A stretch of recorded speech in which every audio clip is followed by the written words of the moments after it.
special marine warning for Lake Michigan near shore and open waters to mid-lake from Sheboygan, Wisconsin to Northport Light, Wisconsin, until 4:30 p.m.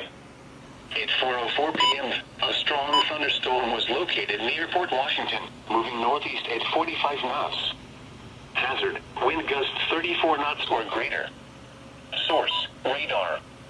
Impact, small craft could be damaged and briefly higher winds and suddenly higher waves. Locations impacted include Fort Washington. Move to safe harbor until hazardous weather passes.